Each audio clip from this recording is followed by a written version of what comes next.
What's up, people? I am TorridConcepts, your online hotspot where you find out what's hot and what's not, and welcome to, if memory serves correctly, the first official episode of TorridConcepts, the show where I list off ideas that are hot. And today we have a non-pony video, because, honestly, the only thing pony I'm doing right now is reaction videos, but whatever. Ponies are still awesome. You know what I'm talking about. Anyway, my idea is a concept I started way back in 2012 when I, amongst so many other Bionicle fans, was feeling the heavy loss that was Bionicle's absence.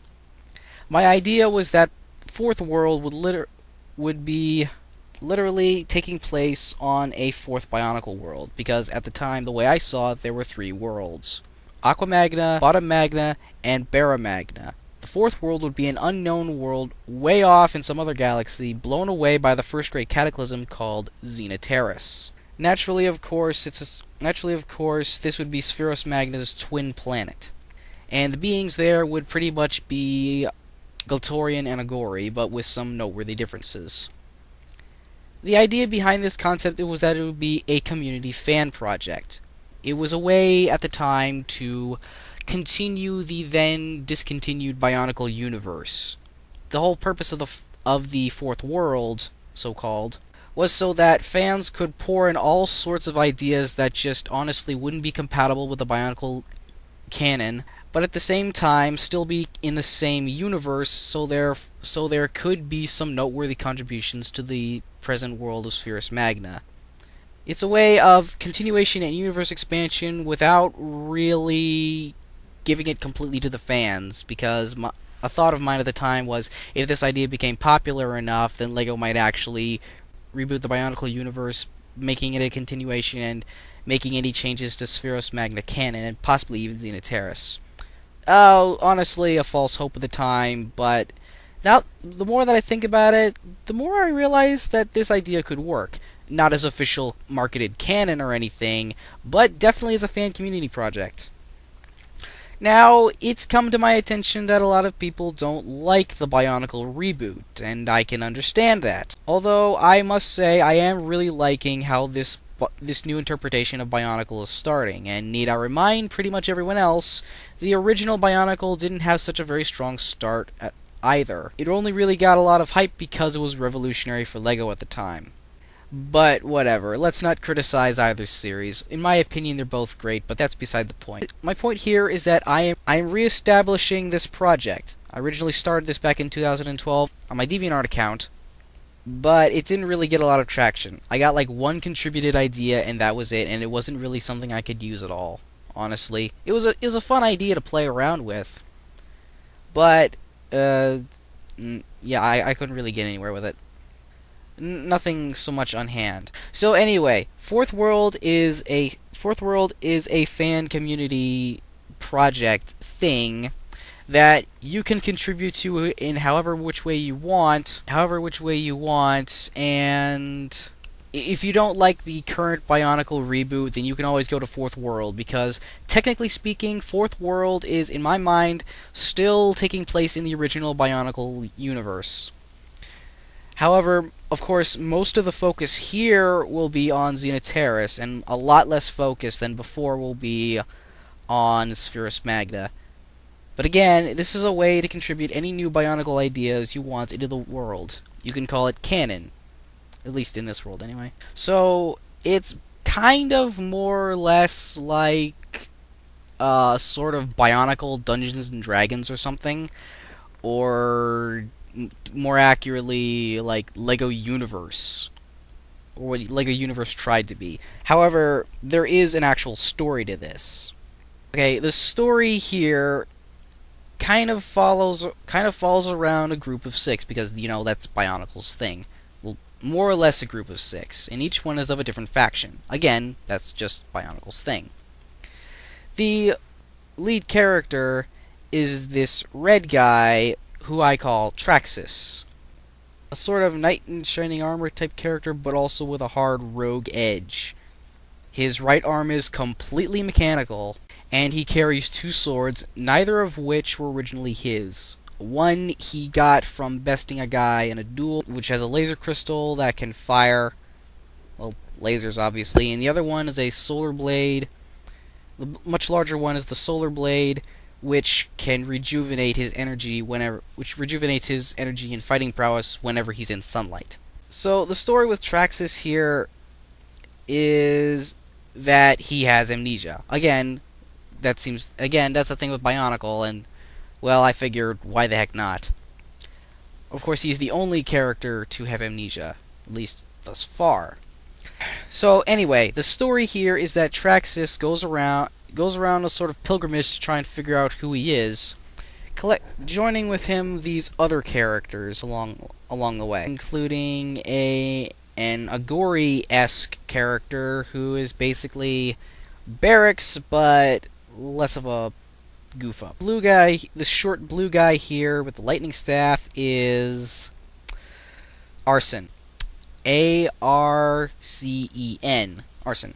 He's more serious than Barracks, less of a scavenger, he's an explorer, and, well, he's a little bit bolder than Barracks, I suppose you could say. Well, yeah, he was basically Barracks. When I came up with this idea, I really enjoyed The Legend Reborn, and I liked Barracks as a character, so I just sort of subconsciously recreated him as this. Whatever.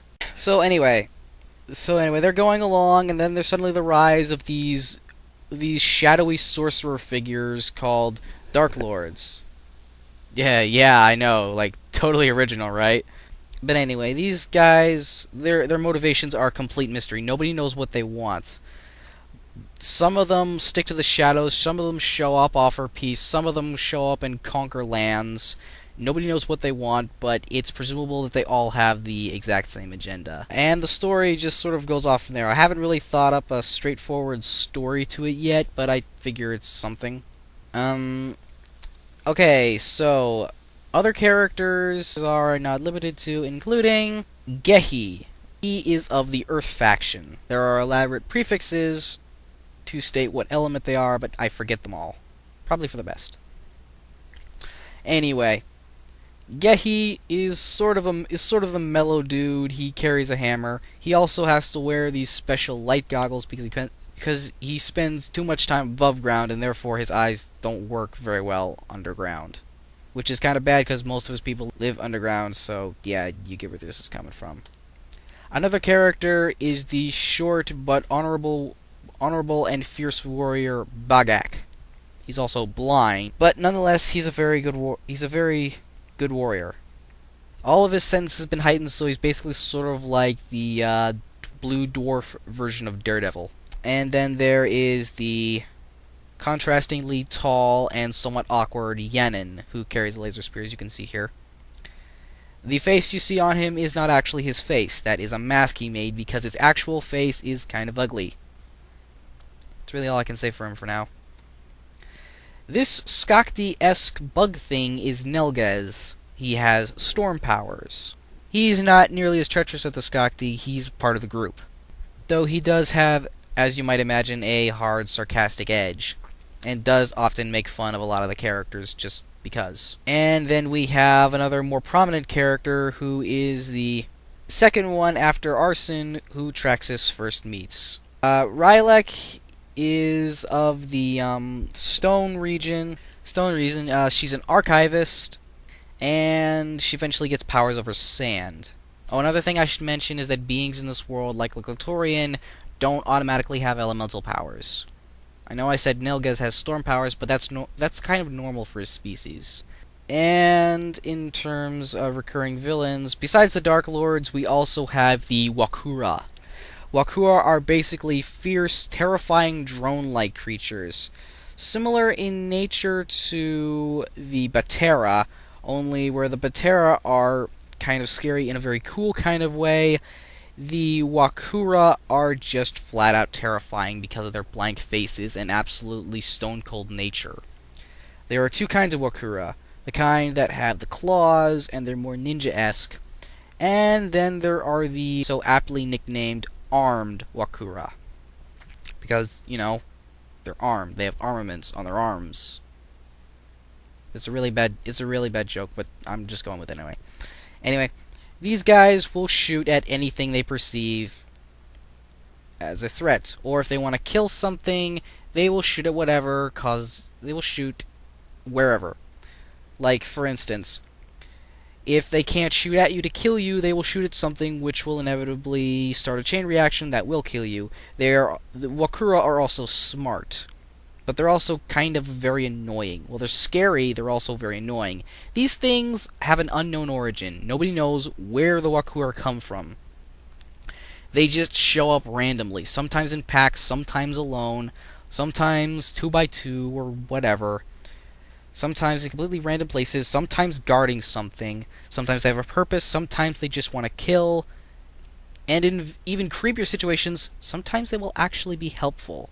Trust me, given the situation that they are things that generally just want to kill you because that's apparently their programmed purpose, mysteriously and inexplicably helpful ones can actually be scarier. And then there is another character who I think could work, and her name is Balesk. And here's a surprising bit, she is a Makuta. Now you might be wondering how that's possible considering all Makuta except 2 were killed by Pterodax in 2008. Well, if you want the specs, you can always go to my DeviantArt account. Here's the part where I tell you I will have more details soon enough on my DeviantArt account as I am restarting this project. If you want to figure out how there can be a Makuta from the Spherus Magna story on this new Xenoterris world, then you'll have to go to my account, and I'll have some details there with her profile. If you want to learn about some of the Dark Lords or some of the characters or whatever, want to learn any more specs, you can go there. However, you won't learn a lot. See, thing is here, this is a community project. I'm not going to be doing the entire thing myself. What I've done is giving you a starting point. Now, these characters are not inherently meant to be the sole crux of this world. There can be any number of any characters here. I've just given you a starting point. If you want to expand upon the characters I've given you, you can do that. Or if you want to create new characters to set them up on their own quest, you can do that too. You want to create new villains, new locations, and all sorts of stuff, you can do that. You can absolutely do that. That is basically the point of this project. If you don't like what you have, you just add something new. Though I wouldn't recommend expanding upon what somebody else already created for this particular project without their consent. So if you want to make it if you want to make your stuff official canon of the Xenoterra Fourth World storyline, all you really have to do is just say it's part of the Fourth World project, and also it'd be helpful if you would notify me. So if I have anything I want to contribute myself, I think it would be kind of helpful if I knew what you guys were creating. I would start a group for this sort of thing, but I must be honest, I have no idea how to do that. If you want to start a group, you can. I think you might need a premium account, and I do not have a premium account. I just have a basic starter account that I've had for years. But anyway, coming back full circle, this is a new project. If you do not like Bionicle as the reboot, if you think LEGO should have instead tried to give some story for those weird Chinese knockoffs, if you do not like Bionicle as it is today, you can go to Fourth World and do your own thing there. You can say some expanded universe things about Spherus Magna off to the side, and you can create your own storyline on Xenoterris. It won't really be that much of a hindrance because Xenoterris is a planet. A huge frickin' planet. At least the same size as Spherus Magna, which is supposedly twice the size of planet Earth. I'm just saying. I'm going to say this one more time. If you have something to contribute to Bionicle Fourth World, if you want to contribute something to the Bionicle universe, feel free to do so. Just notify me. And so, yeah, that's it. Community project. Get hyped, get excited, get all that stuff. I have really no idea. Anyway, this has been the first kind of awkward episode of TorridConcepts. If you like this idea, please respond. If you have anything to contribute, please tell me. I've already said that. Blah, blah, blah, blah, blah, blah, blah. I'm just totally wasting time now, aren't I? Well, that said, that's all I gotta say. Until next time, this is Torrid Prime 217 signing out, reminding you to please brony responsibly.